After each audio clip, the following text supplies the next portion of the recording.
I stood in the doorway, looking at the screaming red harpy. The torrential rain had plastered her hair to her face in long strands. Despite the cold, lashing rain, she continued her furious tirade. To be honest, I couldn't hear all the words because of the heavy rain and the dull rumbling in my own ears. Nevertheless, I understood the point. My wife Beth had an affair with the Red Witch's husband, Justin, the furious redhead Nicole. Mickey for short wanted me to stop it. A couple of months ago, my wife called me when I was on a rare business trip, and while I was watching the cold rain pounding on the dirty window of a hotel room, she told me that she wanted to divorce after 9 years of marriage because we broke up. I've only been gone a couple of weeks, and we've only been living together for 5 months since I came out of the army. I didn't even know we had problems. She never said a word. As far as I could tell, she was at least emotionally connected to this asshole for 3 months, and probably finally managed to perfect him while I was on a business trip. I only managed to piece it all together a week before the redhead showed up on my doorstep, and I still had no proof. And I was trying to come up with a plan.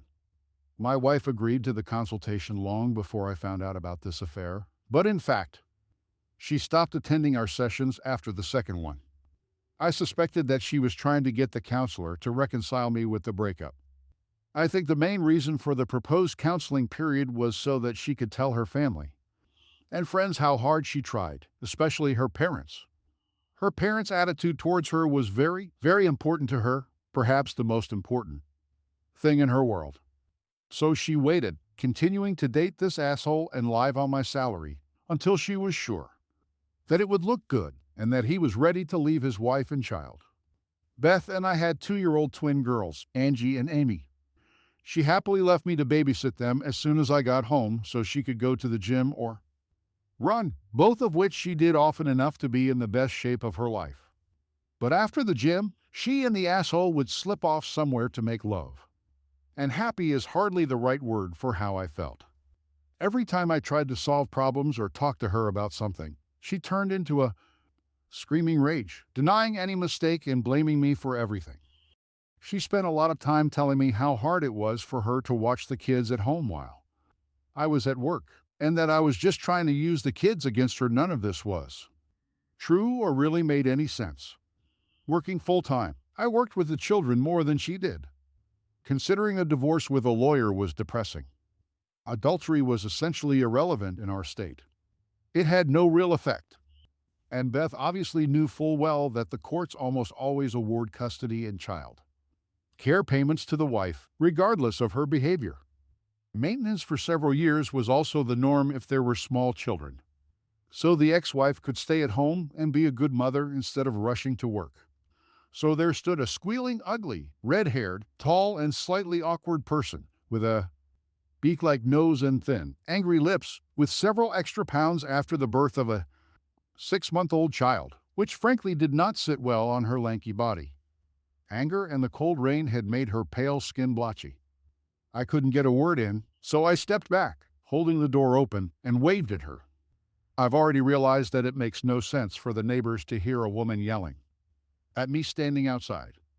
She followed me, loudly humiliating my manhood, while I went to the dining table and pulled out a chair for her, and then sat down myself and waited. Gradually, the anger turned into bitter tears, then into trembling sobs, then finally into sobs. The head sank into his hands on the table, and the hair formed a mound of wet, limp, dark copper. I waited a little longer until the runny nose stopped. Are you done? Quiet. I looked up at me with reddened eyes, sniffed twice, but said nothing, and I continued. If I could do something, I would do it. I don't like it any more than you do. I went on to explain how the law works and what a disadvantage I am in. You have to kick her cheap ass without letting go of anger. Not that I blame her. Great plan. Then I could end up in jail and then on the street. We sat in silence for a while until I got up and made hot tea. The rain was cold. I tried my best not to stare at her. She might not have been pretty, but the boobs had a really good stance, and it was pretty. Damn strong for me. She shuddered as the hot tea hit her system. Damn, I didn't feel so cold. Shit again. It's not too diverse. She hugged herself. I sighed inwardly. It was the coolest thing I've had in the last 4 months. I can get you a sweater or something. Which one belongs to this cheater? I found one of my hooded sweaters, which she quickly pulled on and buttoned up. She began to squirm, pulled her arms out of the sleeves, and then, after several rotations, she took off her silk shirt and bra from the bottom and put her arms back into the sleeves. I picked up the laundry and threw it in the dryer. At least I noticed that the show had started again. The sweater alone was thinner than the bra and shirt combined. I took the towel and handed it to her. Dry your hair. She wiped her hair. It was strange to feel attracted to anything at that moment. Damn, I'd almost forgotten what it was like to have a boner. So I let myself watch.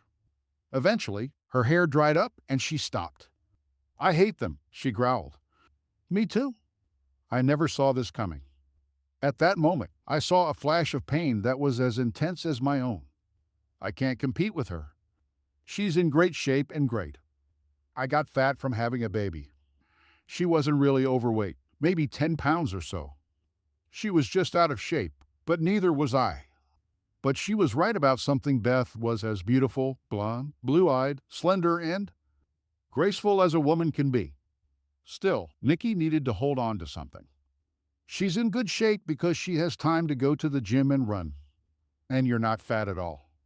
A tiny glint of something other than suffering burst out. So what's next? I shrugged my shoulders. I have no idea every time I play this game. I go out alone, broke, and she controls access to the children. I told her everything I could put together. And if you had proof of infidelity, it doesn't matter in court. They don't give a shit here. But the same thing that hurts me should work in your favor in a divorce. I don't think so. Justin works for his cousin at a construction company. Most of his salary is hidden, so there is not much official money for alimony for me and the child. She continued, I just want to crush them. I thought about it for a minute. How can we harm them? She shrugged her shoulders. I began to feel a little better. I finally had an ally in this goat situation. Seriously, everyone makes mistakes. We just have to find them. A salary under the table from his cousin might be a good starting point. I thought about it. Some of the shoes that had just appeared in Beth's closet looked very expensive. This money had to come from somewhere. There's something going on. Beth is spending incomprehensible money. She nodded with the faintest hint of real energy. We could do it. I grinned at him. It's going to be easy. We're going to get the kids together and sneak around like a bad mix of Magnum Pie and Brady Bunch. No, my sister Angie could look after the kids. She's looking after Jamie right now. She paused, looking a little thoughtful. So where are your children? They're sleeping upstairs. She looked around the room, her gaze stopping at the closed front door. You have sweatpants. I'm all wet. I pulled out my sweatpants when she took off her shoes. I pointed to the bathroom, but she turned her back on me, unzipped her wet jeans, pulled off her jeans and underwear and got out of them. Then she began to wipe her legs and buttocks with a towel quite slowly. The invitation was pretty obvious, and I could almost hear her nerves crackling. I could feel her taking risks. She already felt rejected. I felt a surge of anger, but anger at my wife for setting me up like that. Nikki kept talking. I can't believe Justin would do this to me.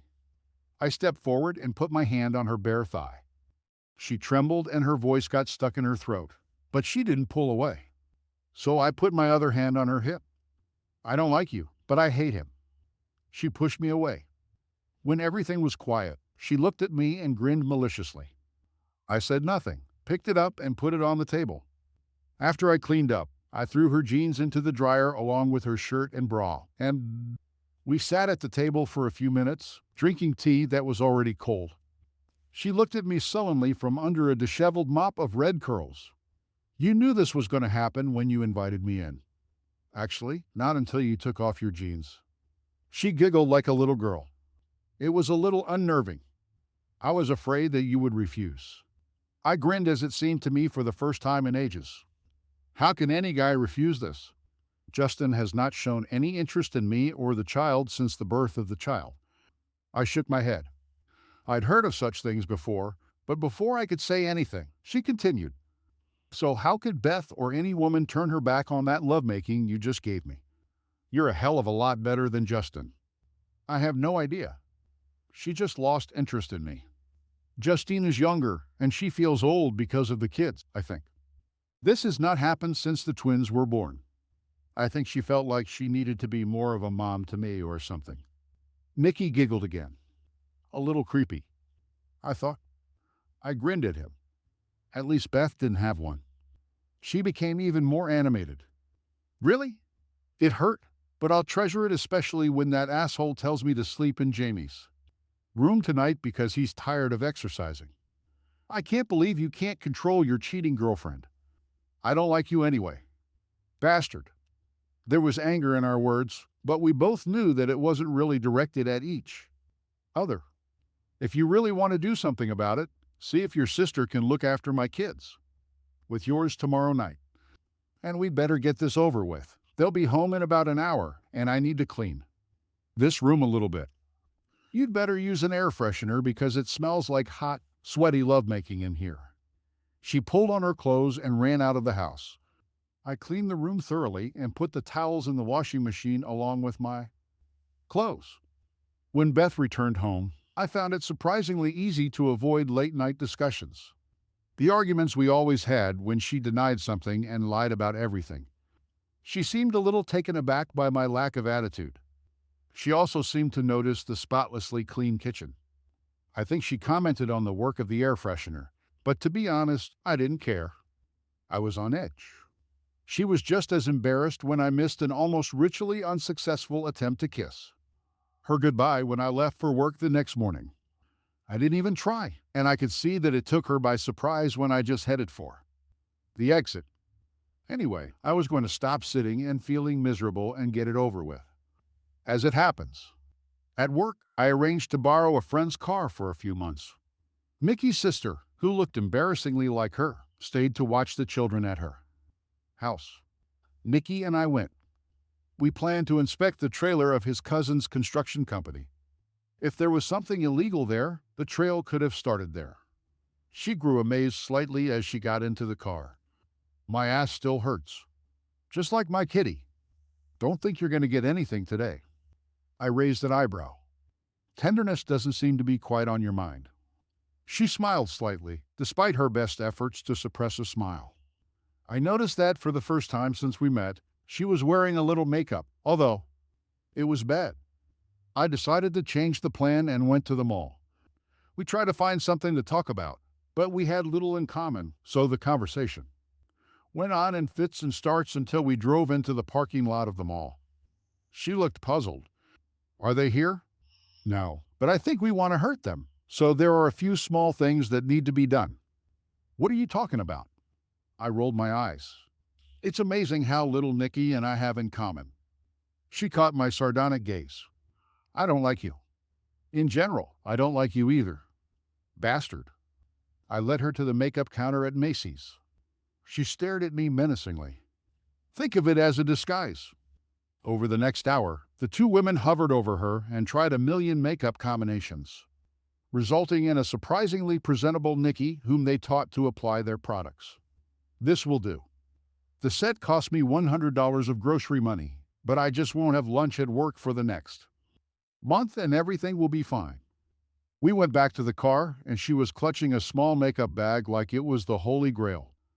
She didn't want to like it, but she liked it. Well, what does it all mean? If we want to hurt them, you need something Justin wants, something that he seems to have lost, and I need something that Beth will resent and be jealous of. It will be you. You hide your makeup when you come home, and you only use it when you and I go out. She looked puzzled, and I explained my whole plan to her.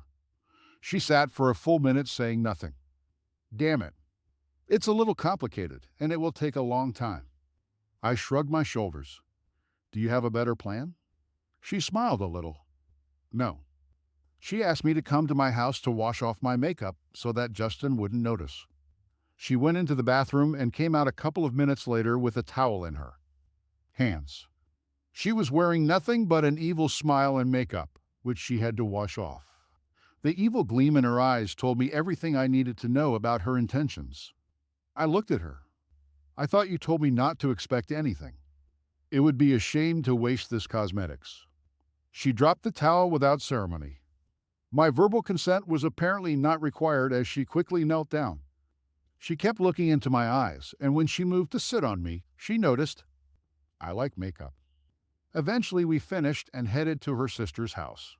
Nikki enlisted her sister as an accomplice. She obviously never loved Justin, and we're going to really need her help. Over the next few months, we more or less worked on ourselves. I worked at work at lunchtime. She worked at home, and we worked together in the basement until Nikki lost baby fat and strengthened everything else. And I also became very strengthened. We hid it from our self-centered spouses by wearing baggy clothes and just dodging. Anyway, they didn't pay much attention to us. We also made love at least 5 or 6 times a week, more than I've ever gotten from Beth. We were both the kind of people who stayed at home with our family. That's why we decided to change it. By a whim of fate, my basement turned into a dance studio. None of us understood a damn thing about it. But the magic of YouTube prevailed. We had a lot of free weekends and evenings as our spouses continued to ignore us. We learned the basic dance steps, then the more advanced ones. We really enjoyed dancing salsa, but we had to save it for the rest of our routine. First of all, because in the end we would have made love right on the floor. Each. Damn. One thing I realized pretty quickly, I was playing with fire. Nikki was not very stable and had the temperament of a wild Doberman pinscher. Her mood changed without warning, and almost anything could trigger a wave of gratuitous anger. All this shit with Beth and Justin broke something important. One of those fences of sanity that we trampled on. I've always tried to keep an eye on her all the time. Her love for children was overwhelming. The element of dislike in our relationship meant that nothing was too rude or too dirty. For us. And we both took advantage of it. She still called me a bastard, and I still called her a fool. But those words were, if not exactly loving and sweet, then strangely affectionate. But it was all for us to make us feel better. There was real work to be done, and we had to do it very, very carefully. Nikki made up an excuse to visit the construction company's trailer during the day and managed to film everything on her mobile phone. It turned out that her cousin was too stingy to buy an alarm system. We slipped in there 5 times, photographed every document in every drawer of the filing cabinet, and began to look through the documents bit by bit. More useful information was found in Justin's desk and Beth's purse. After a while, neither of us argued with our spouses, which was a problem for Beth. She really seemed to skip the arguments and tried to start arguments for no reason. But I never fell for the bait. Well, almost never. To be honest, after making love to Nikki all day, I didn't have the energy to argue. It took me a while to realize that Beth was probably using conflicts to justify her terrible behavior to herself. Every day she became more and more confused. Justin, on the other hand, seemed to think that Nikki had completely given up. Also, I got a good break on the money front. I got my $2,000 deposit. I invested this money in a vacation bungalow at a Mexican seaside resort to take Beth there for our anniversary, an event that obviously won't happen. I didn't expect them to refund the money, but they did. Customer relations, I think. This money will come in handy. When Beth started making excuses to stay the night with Justin, Nikki and I started going to a dance club, gradually trying out the dance moves we had learned. It was fun, but it was also stressful. Nikki's unpredictability was constantly weighing on me. She was irritable at the best of times and could go from joyous mood to almost psychotic. Anger without any warning of provoked.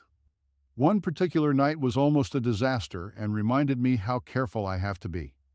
We were cut off by a couple in a small club somewhere in the wilderness. I was dancing with a girly, pretty little blonde from the support group, while the guy was obviously trying to put his hands in Nikki's miniskirt. She talked him out of it twice, but he insisted. I just caught her by the hair when she lunged at him. I said stop. Her claws almost grazed his eye, leaving bloody marks on his cheek. With a little blonde on one side and a hissing, angry Nikki, I expected disaster immediately. The guy quickly backed away, eyes wide open. while Nikki slowly turned her back to me, wrapping her long leg around my hips, pressing her, growing tightly against me. Bastard, you pulled my hair. It hurts. He paused and then purred. You really know what I like, don't you? She looked at the blonde standing next to me and winked at her. You can get a lot better than this guy. You deserve better. He's an asshole. We went outside at a fairly brisk pace. It seemed reasonable considering the three guys in safety t-shirts heading our way. The parking lot was full of cars, but there were no people 2 rows down. I saw a scratched guy and 2 other guys get out. He went to Nikki and his friends went to me. Nikki smiled. I don't understand. I introduced myself to you. For this shit, your boyfriend can watch me get what's in your panties. Nikki stopped as if she was scared, and he reached out to her, preparing to grab her hands. But I saw the manic gleam in her eyes when I felt the biggest of the three come up behind me. Nikki lunged not with her hands, which she grabbed, but with her teeth, plunging them deep into his face.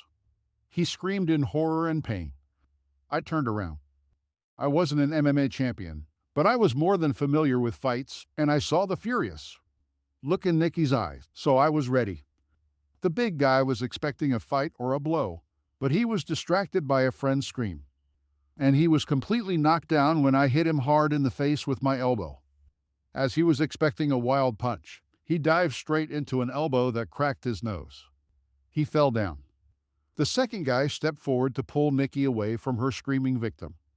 So I hit him on the back of the leg, just below the knee, and he fell to his knees. I grabbed his head and threw him back like a football, letting him clink on the asphalt. Nikki's victim tripped over a curb and covered her face, which was gushing blood. A huge mistake. Nikki spat out a mouthful of flesh and drove her sharp heel into his groin. His scream went beyond human hearing.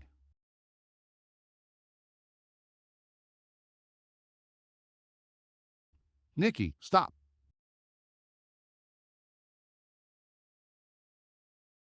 Blood covered the lower half of her face and most of the front of her white t-shirt. Her smile was full of blood, a scene from one of those epic Hammer Studio vampire movies.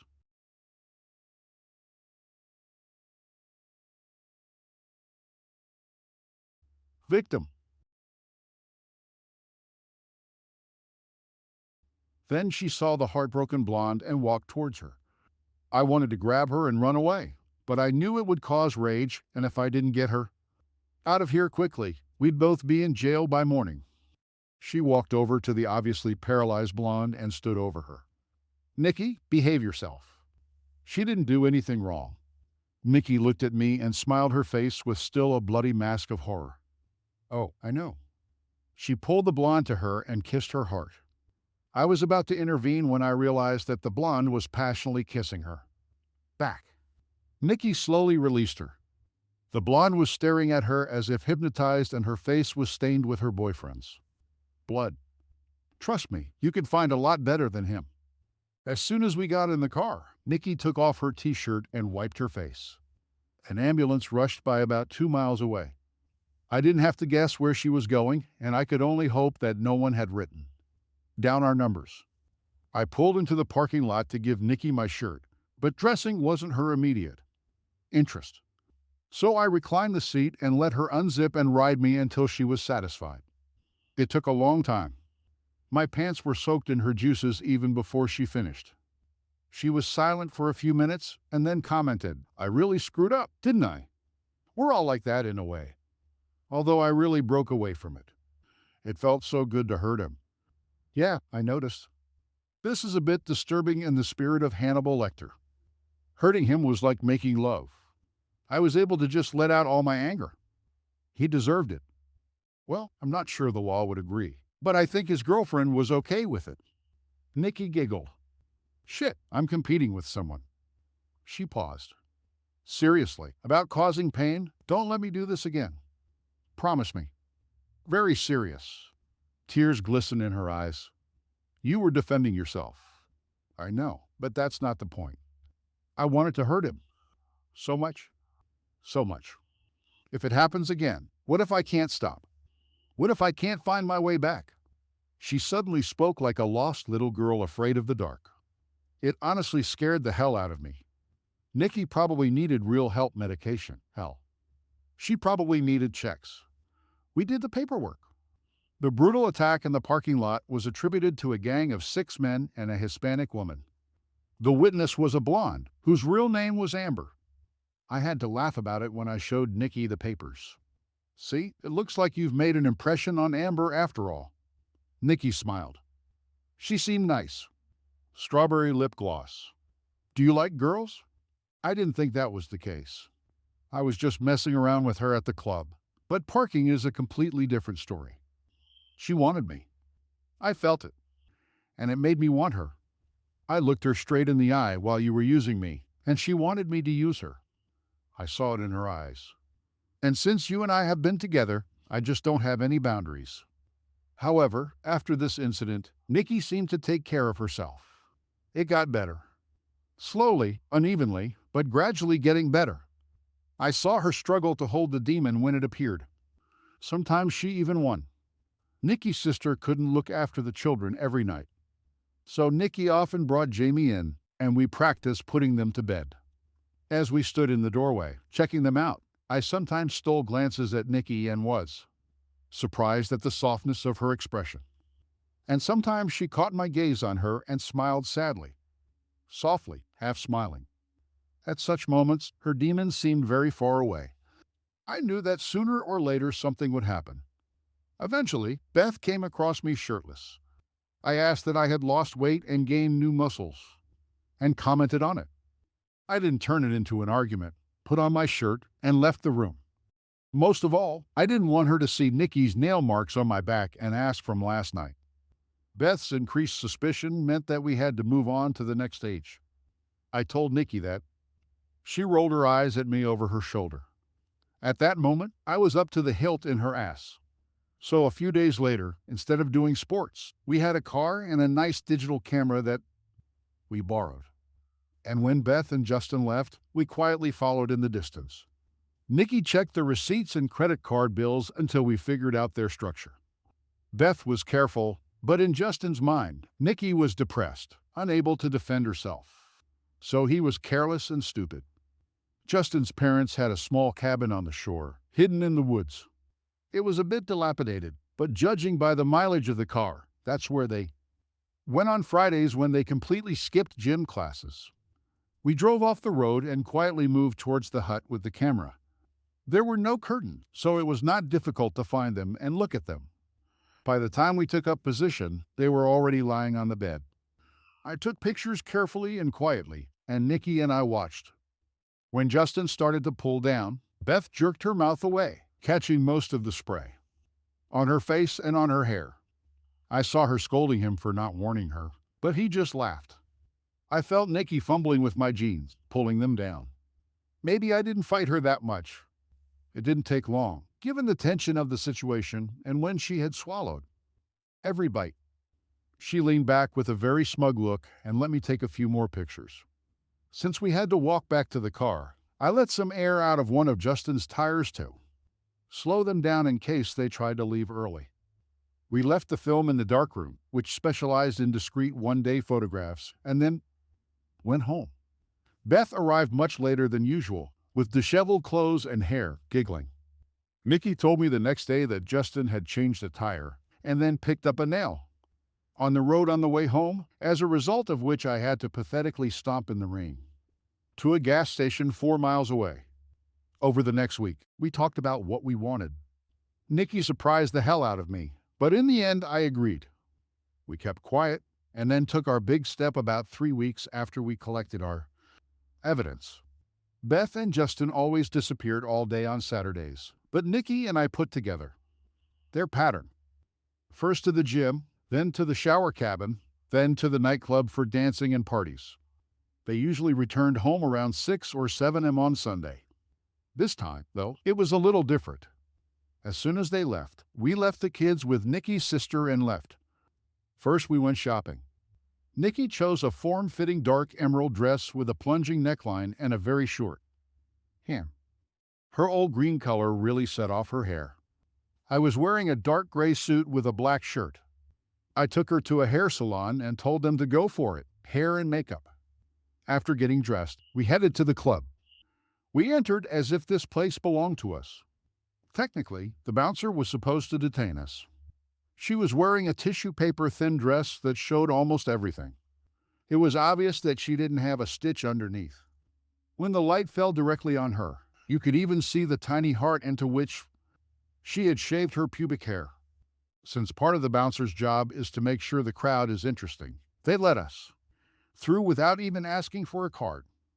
We were the first on the dance floor. Then we moved on to the main event. Justin and Beth sat at the club's marital table in the corner every Saturday. After dancing a few songs, we headed to their table, Nikki holding my hand at full height. Beth was wearing a yellow dress that I had never seen. Justin was in a blue suit. I'd be lying if I said Nikki looked better than Beth. Beth was tanned and elegant. However, Nikki was spectacular, and instead of looking elegant or sophisticated, she proudly wore the look of a bad girl. I pulled out a chair for Nikki and sat down myself. Beth and Justin seemed frozen and absolute shock. I looked around with feigned surprise. Very nice. Most gyms are less fancy. Justin's face darkened, and he glared at Nikki. It's a dress. You spent the money. No, I said sharply. I bought it. I threw a stack of photos of the cabin on the table. They were the most unsightly ones I could choose. Most of the pictures I took were much kinder. After all, they were beautiful people. I went through the stack and pulled out the worst. They looked sad, clumsy, and dirty. I got back part of my deposit for a bungalow in a Mexican seaside resort that I was going to surprise Beth with on our anniversary. Since that's not going to happen, I decided to buy something useful. Something flashed across Beth's face. Disappointment. Maybe. Probably after learning that there was more money than she thought. Looking at the spread out photos, Justin finally felt the danger. And he was stunned. Beth turned pale. So how long? We have been working together for almost 4 months now. How did you find out everything? Actually, I didn't need to find out anything. You didn't even try to hide it. You just assumed that we would be too depressed or too weak to do anything. Justin tried to regain some balance and sneered. So, did you fall in love with each other? Nikki chuckled. I don't like him at all. He's a complete bastard. And she's a real bitch. I don't like her at all. Nikki's predatory smile grew wider and wider. Oh my God. It's amazing. All the nasty things you can imagine. She looked at Beth with a death stare. And a hell of a lot of things you'd never do. I know for sure that it is not. Beth recoiled as if from a slap in the face and looked at me. You can't do this. We tried to work together. Well, that was complete nonsense. I laughed. But without any mirth, you stood there until that asshole was ready. And she made love to him 3 or 4 times a week while I was babysitting the girls and living like a fucking monk. For several months, people came to my office to tell me the bad news. Not only did you cheat, but you turned it into a fucking public spectacle. We didn't need to keep an eye on you to catch you. Everything was at a glance. I could feel the anger building fast. But Nikki squeezed my leg. Nikki was cooler this time. She took over. Obviously, the divorces will be for adultery. It won't make any difference in money, but let's face it, it's more honest. And it will make us feel better. My new hobby will be making sure that everyone gets copies of the photos and a full explanation of how you ruined your marriages. Family, colleagues, employers, damn. I'll find your Sunday school teacher in the 1st grade. She focused on Justin for a second. By the way, asshole, I'm moving in with my sister for now. With Jamie. Straightening my head, I threw the ball in. A little more serious for you is the fact that the 2 of you embezzled money from a building materials account at a construction company. It took us a long time to figure it out. But when Nikki realized that you 2 were spending time like sailors on vacation, we realized that the money had to come from somewhere. Nikki and I have gathered more than enough evidence. There are tax problems, wire fraud, even one case of mail fraud. So even if Justin's cousin doesn't mind, you have a real problem. 5 to 10 years in prison will probably be enough for you. I pointed at Justin. And a couple of years in prison as an accomplice for you, Beth. Beth opened her eyes wide and immediately tried to justify herself. I didn't know. I thought it was his money. I put it in the account to keep them from getting divorced. I cut her off. Yes, you kept it for a friend. Besides, it puts that money on a par with our divorce. If my name was on this account, I would assume that you set me up. It would have ended very badly. Beth and Justin turned pale. I suspected they were considering the idea, but apparently decided against it. I made a counteroffer for that Nikki, and I had already worked out. You have one chance for a better future. Justin, grab it. Quit your job and head for the mountains. At least 400 kilometers. Take the car. Clothes, football trophies, and the yearbook. Nothing else. Not a single damn thing. Nikki is filing for divorce. He's not going to get a damn thing out of the divorce anyway, given your secret deal. With your cousin. We're not testifying to the cops or your cousin. If your cousin finds out about this himself and takes some action, it will be your problem. I would advise you to put all the money you still have back into his firm's account. It may make a difference in whether he starts looking for you. I looked at Beth. I'm filing for divorce. I have primary custody, no alimony, and no maintenance, with adultery as the cause. You either agree to this or you go to jail and I just take full custody. As for all our shit, make a list of everything you want, but it better be short. You can leave your clothes. And you can keep all those damn shoes. Nikki intervened. He offered me your stuff, but the shoes are too small and the clothes suck. I stopped wearing underwear next to him, so you can keep your granny panties. I smiled at Nikki while Beth tried her best not to choke. I continued, get a fucking job, move in with your parents, or whoever, I don't care. You're gonna have a lot of dates with the kids. I won't block it.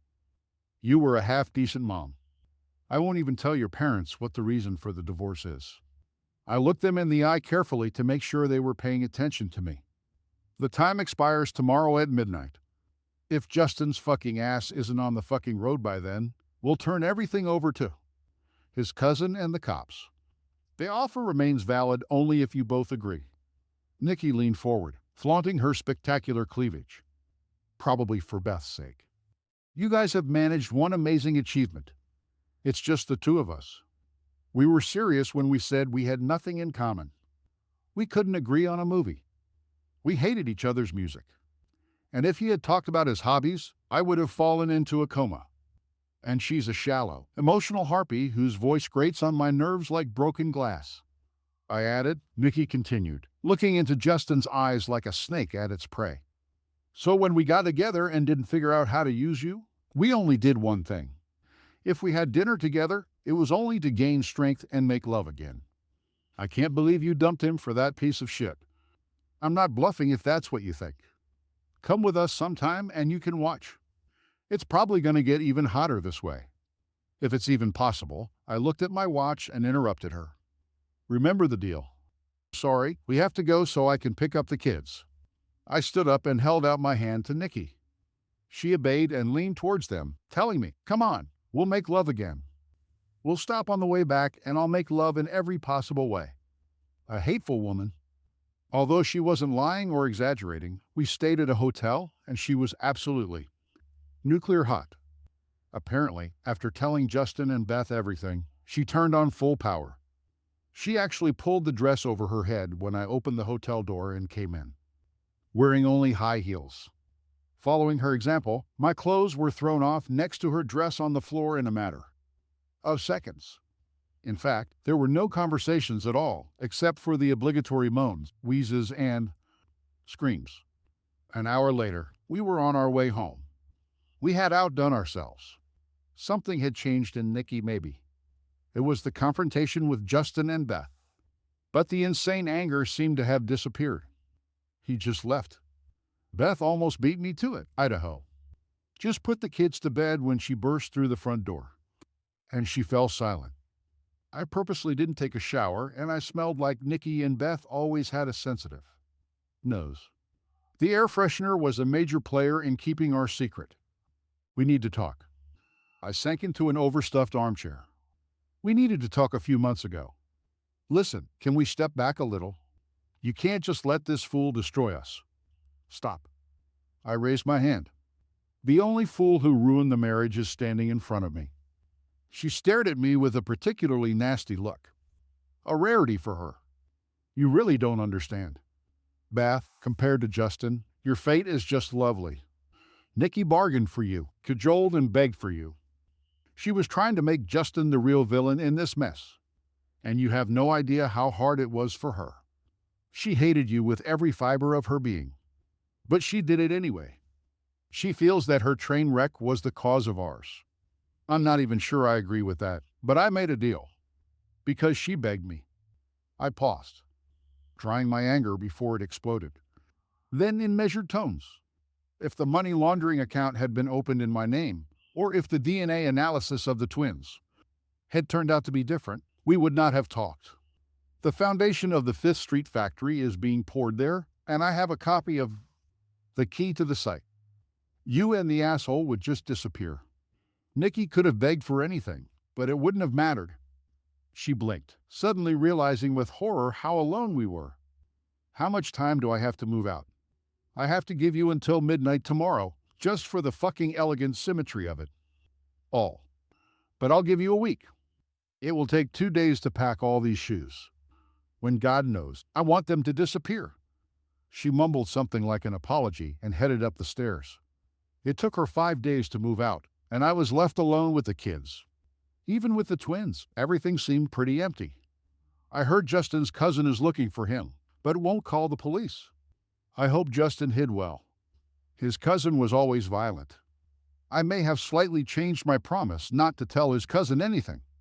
2 weeks after that, I allowed the twins to stay with Beth and her parents for the weekend. They clearly knew the rules, and Beth also clearly understood that the retribution for any nonsense would be a quick trip to prison. It was almost midnight when there was a knock on the door. When I opened it, Nikki was standing there in full war paint and club clothes, looking almost giddy. At least someone was adapting. So she's gone. I nodded. She returned to her parents, trying to explain the mysterious copy of the divorce petition, on which cheating stay at home was written in bright red lipstick. Thank you for sending it. Nikki grinned her crazy smile. Great. I wanted to do something nice for her. Let's give them something to talk about. I chuckled. I promised not to tell Beth's parents anything, but Nikki didn't promise. In fact, she promised the opposite. So a whole series of packages were sent to Beth's friends and family. With photos, I doubt she'll ever really get over it. Nikki's smile widened even more. Hey, I brought a housewarming gift. I almost corrected her. After all, I hadn't moved, but she was right about something the house seemed new. I think we could share dessert. A familiar face and a light-colored cap peeked out from behind her. I brought a puff pastry cream. Poor Amber. She didn't have much experience, and the two of us shared her light candy, which she essentially was. We dragged her into our storm. She was not so much a partner as a catalyst on an open fire. Not that she was complaining. After everything Nikki and I have done to each other in recent months, we were able to give Amber a degree course she passed out twice. Nikki was smiling like the cat that ate the canary. The next morning, she helped Amber, who could barely walk on shaky legs, out to her car. 2 nights later, Nikki came alone. A few days later, she came with Jamie. When the children fell asleep, she silently dragged me straight to the bedroom. We were moving slower this time, much slower. Then I lay staring at the ceiling, and her head rested on my shoulder while her finger drew a pattern on my chest. We can't keep this up, Nikki. I felt her tense up. I continued. We kind of agreed. I know we never talked about it directly, but I think we agreed that we have nothing in common, no feelings. And I have a problem with that. Silence. Then quietly, bastard. Then I felt her crazy, familiar smile at my shoulder as her fingernail traced a heart above mine. You must have been a dumb kid. Did they have to invite a specialist to teach you how to walk? Beth might not be burned enough, but it was Nikki's choice. And Nikki is complicated and possibly insane. So it's very difficult to understand her choice. Nikki, she believes in a small chance of salvation, at least for some. Or maybe she wants Beth to see what she's lost. Make no mistake, Beth has lost everything she really valued. Nikki was pretty damn sure of that. And I'm sure Nikki wouldn't have been so pleased if Beth had been in jail. Nikki wouldn't have been able to enjoy the show. Nikki will even have real control over Beth's access to her own daughters. After a while, all of this, starting from that first day when she stood in the rain, may have been her plan from the very beginning. To be honest, I'm not sure and I don't want to ask. She can just answer. Nikki has a permanent place in my heart. She might not be as pretty as Beth, but so what? She loves fiercely and completely and won't let go until she crumbles to dust. She has brought Amber back many times, but Amber is not a threat to the relationship. She is what Nikki wants to share with the man she loves. As Nikki said, Amber is pretty much a treat, that extra piece of cheesecake that you can't eat on your own, but you're happy to share. Nikki is just expressing her love in a slightly unconventional way. Sure, she's manipulative and crazy, maybe even dangerous, but she's her.